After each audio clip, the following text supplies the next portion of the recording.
রাতের অন্ধকারে তখন কলকাতা পুলিশের ওসি থেকে সাব ইন্সপেক্টর সকলেই তন্ন তন্ন করে খুঁজে চলেছেন এক যুবককে।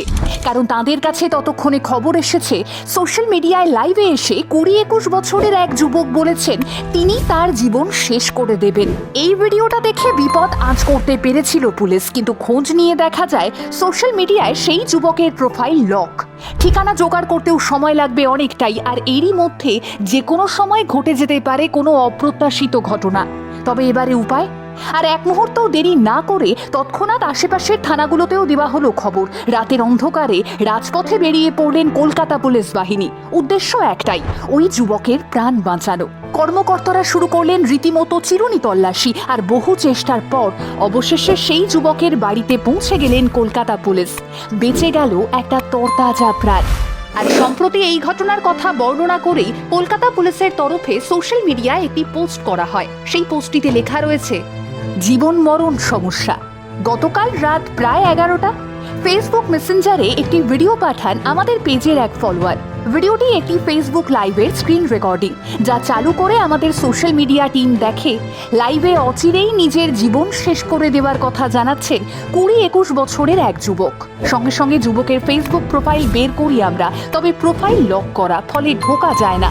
যিনি আমাদের বিষয়টি জানান তার ফোন নম্বরে যোগাযোগ করে আমরা জানতে পারি ওই যুবক তাঁর স্কুল জীবনের সহপাঠী এবং বর্তমানে বিশ্ববিদ্যালয়ে স্নাতক স্তরের পড়ুয়া।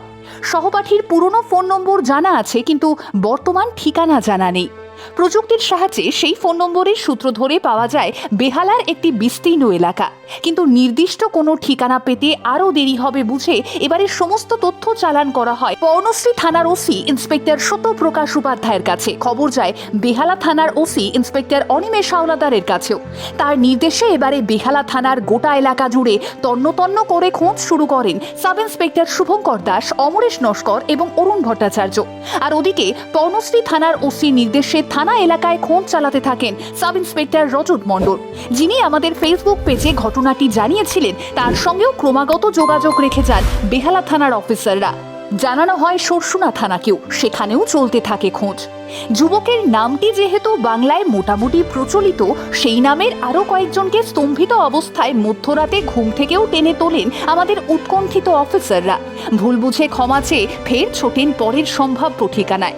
এই ছোটাছুটির ফলেই অবশেষে পর্ণশ্রী এলাকায় যুবকের সঠিক বাড়ি এবং বর্তমানে ব্যবহৃত ফোন নম্বর চিহ্নিত করেন বেহালা থানার অফিসাররা।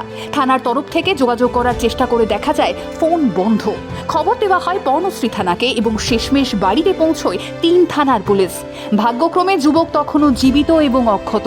তার সঙ্গে কথা বলে আমাদের সহকর্মীরা জানতে পারেন কয়েকটি বিষয় নিয়ে অবসাদগ্রস্ত থাকার ফলে মুহূর্তের আবেগে চরম পদক্ষেপ নেওয়ার সিদ্ধান্ত নিয়েছিলেন তিনি। তবে কথা দেন ভবিষ্যতে আর এমনটা হবে না।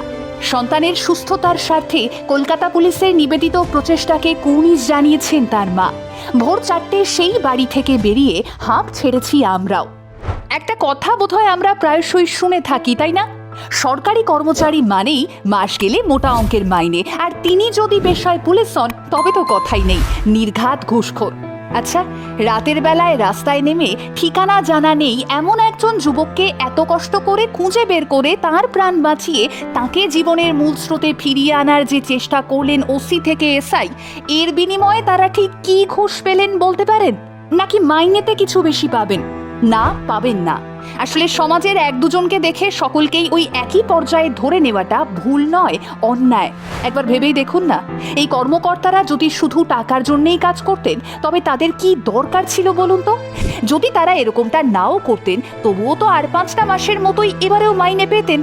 কিন্তু তারা তাদের কর্তব্য পালনে পিছু পা হননি। তারা জানেন তাদের গায়ের ইউনিফর্মটার দায়িত্ব কতটা, আর ঠিক সেই দায়িত্ব পালনে রাতের অন্ধকারে শহরের রাজপথে নেমেছিল পুলিশ বাহিনী। দ্য বঙ্গানটোল কুর্নিশ জানায় কলকাতা পুলিশকে, আপনারা জেগে থাকেন বলেই আমরা রাতে ঘুমোতে পারি।